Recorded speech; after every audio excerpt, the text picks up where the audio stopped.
Welcome to another week of reading through the Jesus Storybook Bible with us. We hope you have your copy at home so you can look at the pictures as we read along. This week we are doing the Get Ready chapter, and that's God's people return from being slaves, from Nehemiah 8-10, Malachi 1:3-5, and Ezra 7.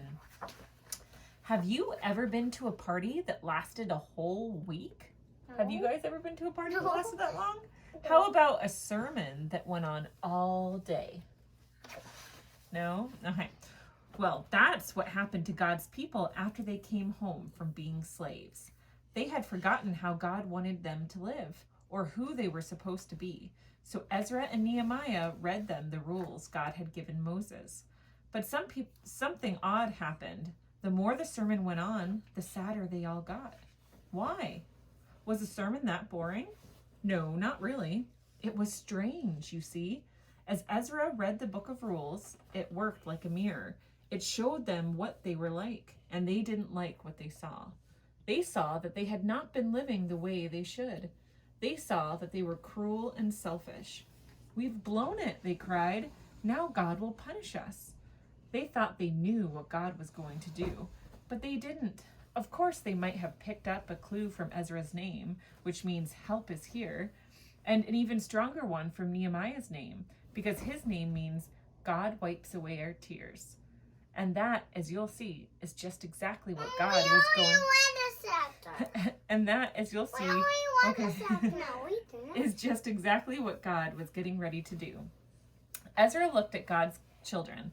Great hot tears were welling up in their eyes and streaming down their cheeks. He stopped his sermon mid-sentence and shut the book. "We're having a party," he shouted. And so that's just what they did all week long. Oh my goodness. Yeah. I've never been to a party like that. Hey Dad, it's nighttime. God wants us to be happy, Ezra said.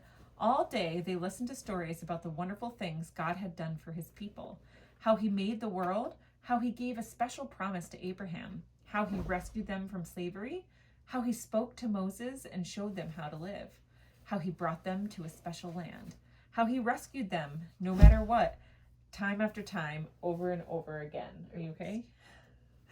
Because of his never stopping, never giving up, unbreaking, always and forever love.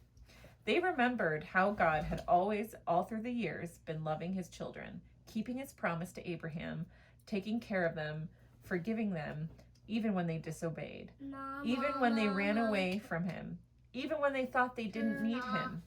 Then God told his children something more. Oh my goodness! "I can't stop loving you. You are my heart's treasure. But I lost you. Now I am coming back for you.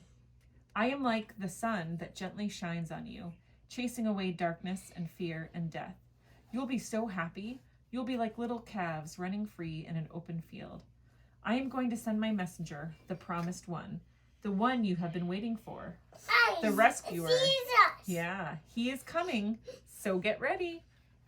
It had taken centuries for God's people to be ready, but now the time had almost come for the best part of God's plan. God himself was going to come, not to punish his people, but to rescue them. God was getting ready to wipe away every tear from every eye, and the true party was just about to begin.